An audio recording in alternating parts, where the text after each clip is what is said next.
उत्साह करोगे तो इतने लोग हैं वो सुन नहीं पाएंगे। मुझे चिंता सबकी है, आपकी भी है। धन्यवाद भैया। हमारी सरकार उत्तराखंड के सामर्थ्य का लगातार विस्तार करने में जुटी है और इसमें बहुत बड़ी भूमिका पर्यटन की है, यात्रा की है, यात्रा धामों की है। ऋषिकेश तो आसपास के कई राज्यों के लिए, वहां के लोगों के लिए पर्यटन का सबसे महत्वपूर्ण केंद्र है।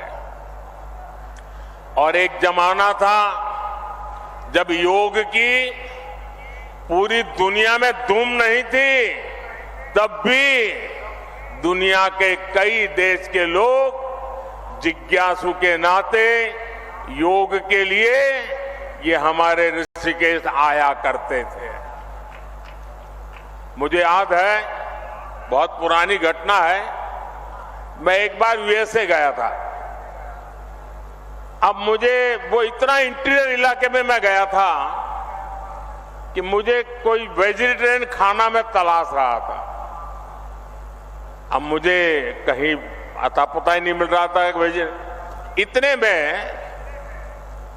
एक छोटी सी दुकान में एक अमेरिकन नागरिक छोटी दुकान लेके बैठा हुआ था, लेकिन उसके गले में 3-4 रुद्राक्ष की मालाएं थी। तो मैं उसके पास चला गया तो उसने भी नमस्ते करके मुझे मेरा स्वागत किया। फिर मैंने उसको मेरी कठिनाई बताई तो उसने कहा, आप चिंता मत कीजिए, मैं वेजिटेरियन हूं, मैं आपके लिए कोई प्रबंध करता हूं। और उसने मुझे अपने तरीके से कुछ वेजिटेरियन बना के खिलाया। और उस समय मेरी उससे बातें हुई कि आपने सब कहां से सीखा है ये माला वाला?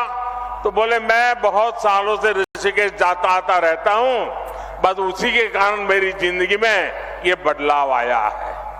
ये ताकत है इस भूमि की, ये सामर्थ्य है इस भूमि का। भाइयों बहनों, पर्यटन के क्षेत्र में कोई ऐसा एडवेंचर टूरिज्म हो तो हमारा उत्तराखंड है। राफ्टिंग करना हो, युवाओं को यहां है। कैंपिंग करना हो, दिलचस्पी अगर उसमें है तो यहां पर है। या फिर आध्यात्म और योग में रुचि रखने वाले व्यक्ति हो, ऋषिकेश आकर हर कोई आनंद से भर जाता है।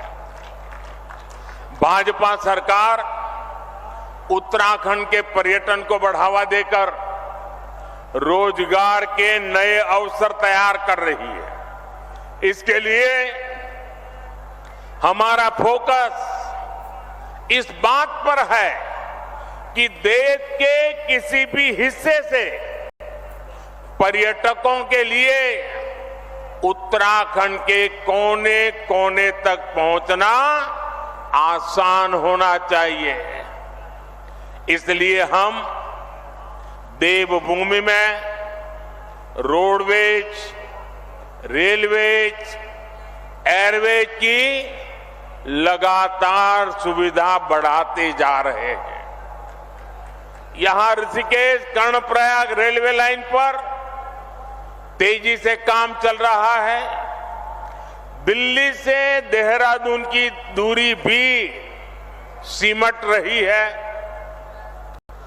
उत्तराखंड के जिन सीमावर्ती गांवों को कांग्रेस अंतिम गांव कहती थी, भाजपा उन्हें देश का पहला गांव मानकर विकास कर रही है।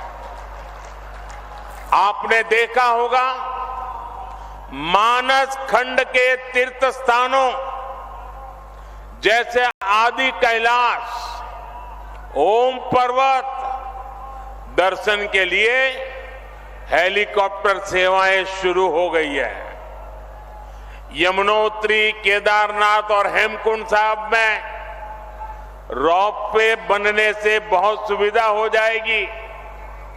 सड़क के रास्ते जो दूरी तय करने में कई घंटे लगते थे, उसे कुछ ही समय में पूरा कर लिया जाएगा।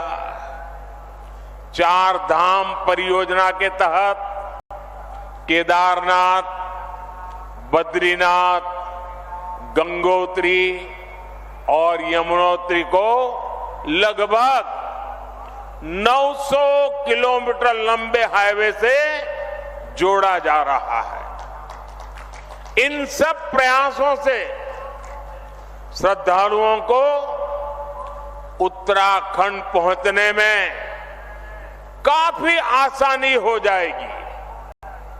ये इसलिए हो रहा क्योंकि भाजपा की नीयत सही है, और जब नीयत सही होती है तो नतीजे भी सही मिलते हैं। साथियों, 2027 तक केदारनाथ में 1 साल के भीतर करीब 5 लाख श्रद्धालुओं को पहुंचने का रिकॉर्ड था। पिछले वर्ष करीब 20 लाख यात्री केदारनाथ के दर्शन के लिए आए। अगर पूरी 4 धाम यात्रा की बात करें तो पिछले वर्ष 55 लाख से ज्यादा श्रद्धालुओं ने उत्तराखंड की यात्रा की। पिछले वर्ष ही मैंने मानस खंड में आदि कैलाश और ओम पर्वत की यात्रा की थी। लोगों को हिमालय में स्थित ऐसी अलौकिक जगह को देखने का अवसर मिला, तब वहां भी सैकड़ों यात्री पहुंचने लगे हैं। पर्यटन का ये विस्तार सिर्फ एक सेक्टर का विस्तार नहीं है। पर्यटन बढ़ने का मतलब है रोजगार के ज्यादा से ज्यादा अवसर। साथियों, उत्तराखंड में हो रहे इस विकास ने अब पलायन की खबरों को बीते दिन की बात बता दिया है।